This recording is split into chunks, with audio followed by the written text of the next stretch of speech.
The Play of Light by Danielle Ackley-McPhail, Volume 12 in the Systema Paradoxa series.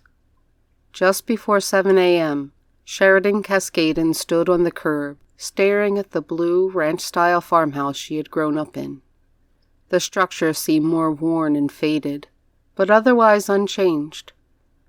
Not for the first time, she wondered why she hadn't opted to stay at the local B&B. 5 years had passed since she'd been home, her visit transitioning from long overdue to possibly too late in the dark hours of the morning 2 days ago, when her cell phone rang, waking her up. Ribbons of guilt and unease coiled over and around one another in her belly. Enough nonsense. You're getting worked up over nothing, she thought, going for stern but lacking conviction even to herself. Memories kept edging closer, pushing at the boundary she held tight against them, memories of a time all too similar to now. As if reacting to her inner conflict, the shadow-dappled front walks seemed to mimic movement where there should be none. Her common sense recognized that the breeze swayed the trees standing sentinel in the yard, but part of her denied that logic, searching for living forms among the leaf shadow. She jerked her gaze away from the shifting patterns and settled it on the front door. Drawing a bracing breath, she lifted the latch on the chain-link gate and pushed it open. Her shoulders tensed at the shrill squeak, but she did not move up the walk. She meant to. She needed to. She couldn't. The heart had gone out of her childhood home. At her back, the taxi driver pointedly cleared his throat. Sheridan jumped, her deep crimson locks twirling about her shoulders as she looked behind her with a faint frown. He stood there, holding her bags, looking from her to the house. "Sorry," she murmured, then turned away again, avoiding the driver's gaze.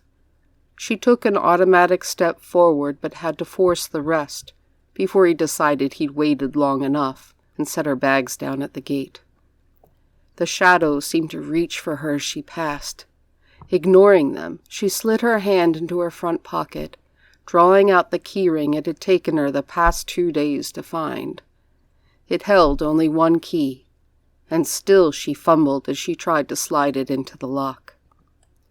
Her bags thudded on the stoop behind her, causing her to jump.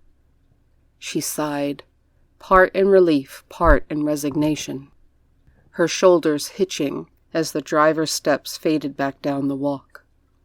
Sheridan frowned at the difficult key, only to realize her hand shook. Blinking the thread of tears from her eyes, she squared her shoulders and steadied her hand, finally sliding the key into the lock. It turned smoothly enough with a quiet snick. The door swung open without a sound. The dawn's light, filtering through the trees, lit up the dust motes in the air past the threshold. A musty, faintly stale scent wafted out, edged with a hint of ozone. Sheridan stood there, staring into the foyer, lost in shifting shadows thicker than those dappling the yard. Or, perhaps, she only imagined it so. Her ears strained for the sounds of heartfelt greetings she feared might never come again.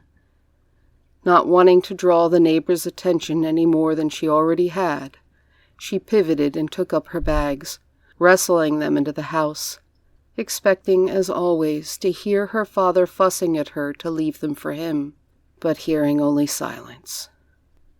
Though the exterior of her childhood home remained much the same, the interior had changed beyond recognition. Stunned, Sheridan let her bags fall to the carpet as soon as she was far enough inside to close the door. She did so without turning away from the hodgepodge of wires and recording devices and tiny red and green sensor lights that hung on the walls like a technophile's idea of Christmas garland. None of it looked dangerous, but the implications disturbed her, increasing her sense of guilt over not coming home sooner.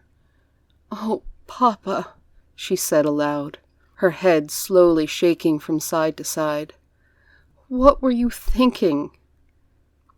Again, the only response she received was silence.